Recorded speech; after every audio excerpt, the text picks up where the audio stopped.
pengalaman pahit sebelum berdiri teguh dan kukuh sebagai negara membangun.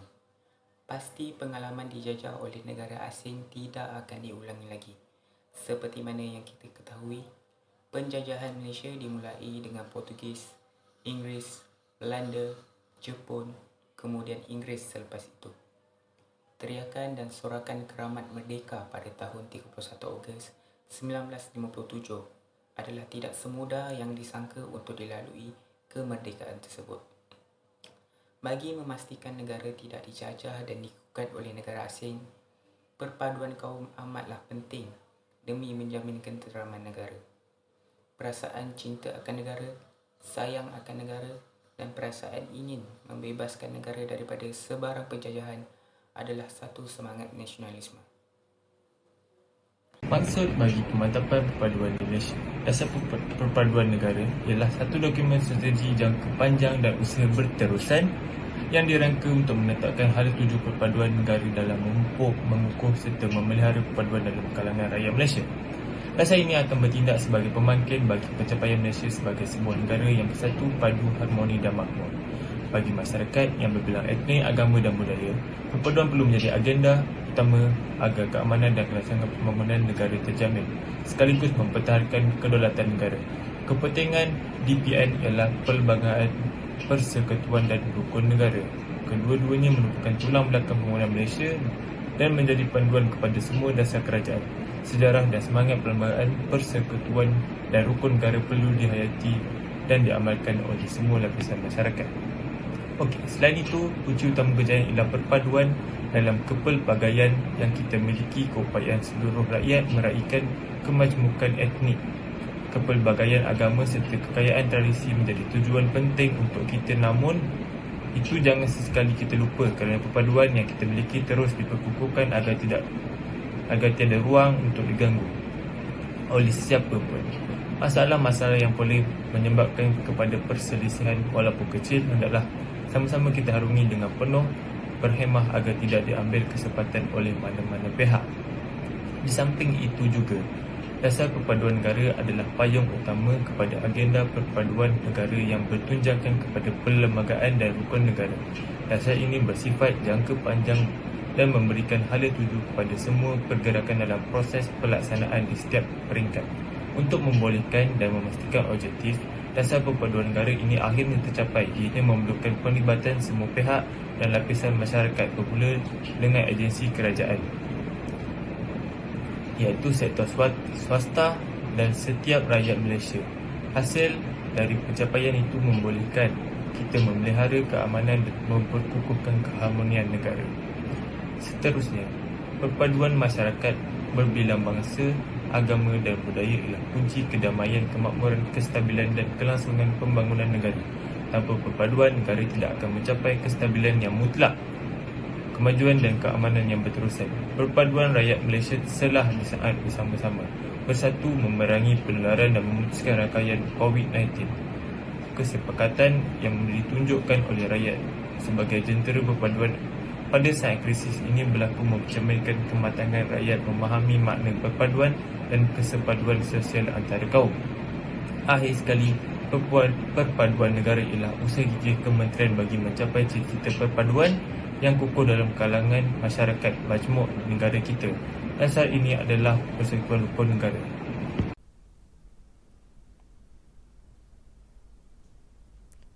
Kriteria-kriteria dalam memantapkan perpaduan di Malaysia. Yang pertama ialah menanam semangat patriotisme di kalangan rakyat. Setiap rakyat Malaysia perlulah mempunyai semangat patriotisme yang tinggi untuk mengekalkan kemerdekaan serta keamanan sesebuah negara. Seterusnya ialah mengenali serta menghormati institusi beraja. Sebagai negara raja berperlembagaan, rakyat perlulah mengetahui apa itu erti raja berperlembagaan dan fungsi-fungsi raja. Selain itu, raja ialah sebagai tunjang agama untuk negara Malaysia. Seterusnya ialah menyokong usaha perwira-perwira negara. Sebagai rakyat Malaysia, perlulah mengetahui sejarah perwira-perwira negara yang berjuang untuk negara Malaysia.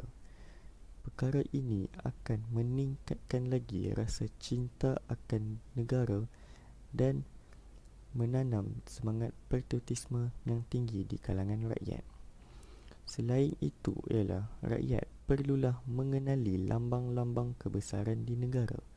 Lambang-lambang kebesaran di negara seperti Jata Negara. Rakyat perlulah mengetahui dan fungsi simbol yang terdapat di Jata Negara. Perkara ini dapat meningkatkan lagi semangat patriotisme di antara satu sama lain. Akhir sekali ialah mempunyai semangat kekitaan. Sebagai rakyat Malaysia yang berbilang kaum, kita seharuslah mempunyai semangat kekitaan yang tinggi seperti bertolak ansur dan hormat menghormati antara satu sama lain.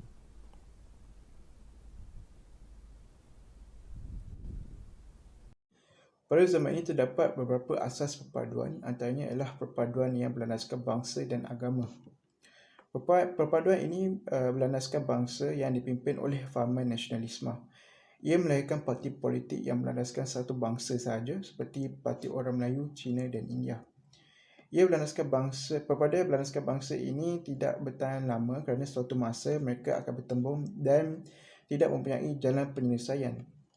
Malah, perpaduan jenis ini dianggap sampah seluruh dunia kerana mereka bersatu atas nama bangsa untuk melawan agama, khususnya agama Islam. Berbeza dengan agama Islam yang mengajak umatnya bahawa perpaduan ini hendaklah berlandaskan agama. Sebenarnya, Islam sudah lama menyarankan perpaduan. Sebagai sebuah agama yang syumul yang menyeliputi semua aspek kehidupan, Islam menyarankan persaudaraan dalam kalangan umatnya tanpa mengenali bangsa. Tidak mengira sama ada mereka orang Melayu, Cina maupun India. Kerana sekiranya mereka beragama Islam, sudah tentunya mereka akan berselisih bahu ketika mendirikan solat di masjid. Ini menggerakkan hubungan persaudaraan, bukannya konflik di kalangan mereka.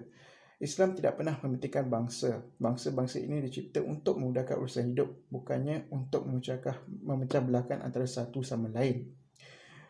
Muka kita tidak iras antara satu sama lain, sekiranya sama tentulah susah untuk mengenali seseorang tersebut. Maka, perbezaan muka, bangsa dan bahasa adalah nikmat daripada Allah Subhanahu Wa Taala.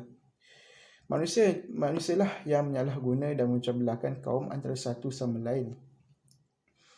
Adalah zalim bagi sebuah bangsa untuk menghitung diri dan menghina bangsa-bangsa lain. Menyedari aliran kebangsaan parti politik yang bertentangan di kalangan negara, perkara ini secara umumnya selalu berlaku. Berbeza dengan amalan persaudaraan dalam Islam yang ada ditulis di dalam agama Islam sebagai contoh, di negara-negara dunia ketiga, fahaman sempit kebangsaan membolehkan sesuatu bangsa itu melakukan apa sahaja sebagai contoh dari segi pemberian subsidi. Subsidi yang diagihkan kepada penyokong parti politik yang tertentu yang menunjukkan ketidakadilan sesama bangsa. Malah, terdapat juga segelintir dalam sebuah kaum menindas bangsa lain hanya kerana kulit mereka yang berwarna putih. Dalam keadaan yang tidak stabil ini, kesedaran taksub kepada bangsa sesama sendiri kadang-kadang sengaja dinaikkan dan direkakan dari semasa untuk menguatkan kesatuan golongan dan gabungan yang berlandaskan perkauman. Hal ini berlaku kerana tamaknya akan kuasa dan serta berhasrat untuk mengekalkan kuasa tersebut. Sebagai contoh, terdapat golongan yang membesar-besarkan sesuatu dasar. Ada yang menunjuk akan kecintaan kepada bangsa yang dibuat-buat dan ada juga yang mencium dan menghunus keris. Inilah yang berlaku di kebanyakan negara dunia sekarang ini. Dalam huru hari ini, adakah perpaduan ini dapat dicapai? Akhirnya, perpaduan hanyalah mimpi yang tidak dapat dicapai hingga akhir hayat. Sebaliknya, Islam meletakkan takwa dan beriman dengan pembalasan hari akhirat. Ini kerana jika kita menginginkan perpaduan yang sebenar, maka carilah perpaduan tersebut dengan takwa untuk mencapai kebahagiaan di hari akhirat. Pada pendapat kami, terdapat pelbagai halangan untuk sesebuah negara untuk mencapai perpaduan sepenuhnya. Salah satu halangan yang dihadapi adalah surat khabar pelbagai bahasa. Perkara sebegini boleh melunturkan semangat perkauman antara satu sama lain di Malaysia. Pada masa sekarang, terdapat pelbagai surat khabar yang diterbitkan atau dikeluarkan dalam bahasa seperti bahasa Melayu, iaitu Utusan Malaysia, Cina seperti akhbar Agents Digest, Inggeris seperti Star dan Tamil Vernacular Malaysia. Surat khabar yang terdapat dalam pelbagai bahasa ini telah menyebabkan jarak jurang pemisahan antara kaum-kaum yang terdapat di Malaysia meningkat kerana setiap kaum ingin mendepankan berita, budaya dan perkembangan semasa yang berlaku di dalam sekitar kelompok kaum tersendiri sahaja. Oleh hal demikian, ianya menyebabkan semangat kecintaan terhadap tanah air dan kaum masing-masing sahaja. Perkembangan serta semangat negatif ini tidak dapat membantu antara satu sama lain memahami budaya, bangsa dan sensitiviti kaum lain yang terdapat di dalam Malaysia. Keadaan ini juga mendorong unsur-unsur perkauman di kalangan rakyat Malaysia yang menjadi penyebab perpaduan akan gagal dicapai dengan berkesan. Selain itu juga, jika kita ingin mencapai perpaduan yang sebenar, kita hendaklah melakukan penguatkuasaan terhadap golongan yang suka menghuru-harakan semangat perpaduan di dalam negara Malaysia. Sebagai contoh, mengenakan hukuman yang berat seperti buang kerakyatan negara kepada golongan tersebut agar mereka tidak dapat memasuki sempadan negara dan menyesal akan perbuatan mereka. Seterusnya, sebagai sebuah negara yang memiliki keunikan tersendiri, kerajaan haruslah membangunkan satu agenda utama agar kelangsungan negara terjamin. Perpaduan bukan sesuatu yang boleh dicapai secara mudah, tetapi perlu dipupuk dan diperkukuhkan secara berterusan. Perpaduan juga memerlukan komitmen yang penuh oleh semua pihak agar sesebuah negara itu terus maju, aman dan juga sejahtera. Akhir sekali, untuk mencapai kemajuan bagi negara, sikap penerimaan antar kaum membawa kepada perpaduan yang utuh perlu diamalkan. Apabila perpaduan dicapai, maka urusan pembangunan negara akan berjalan dengan lebih lancar. Persefahaman kaum juga dapat dipupuk secara berkesan menerusi pendidikan. Hal ini kerana mereka berpeluang untuk saling mengenali dan memahami antara satu sama lain. Dengan itu, mereka akan membesar dengan sikap toleransi dan hormat serta hormat antara budaya terhadap budaya dan agama kaum lain dan kaum yang berlainan antara mereka. Kesimpulannya adalah perpaduan antara kaum merupakan perkara yang wajar dipelihara supaya keharmonian masyarakat pelbagai kaum serta bangsa di negara kita iaitu Malaysia dapat dikekalkan. Seandainya kita berpecah belah dan bertelingkah sama sendiri, maka negara yang damai ini akan terkebelakang serta menjejaskan ekonomi dan kemajuan pembangunan negara. Masyarakat Malaysia perlu berganding bahu untuk memupuk dan mengukuhkan perpaduan antara kaum ini supaya mencapai status negara maju yang aman sentosa serta meningkatkan kestabilan ekonomi yang lebih konsisten. Seterusnya, perpaduan yang berlandaskan bahasa, bangsa atau sebagaimana yang diperkenalkan oleh Barat adalah tidak sempurna ataupun abadi dan kekal. Tetapi perpaduan yang hakiki adalah berlandaskan ajaran Islam yang mendapat rahmat dari Rasulullah SAW dan juga redha Allah Subhanahu Wa Taala. Sekian, terima kasih. Is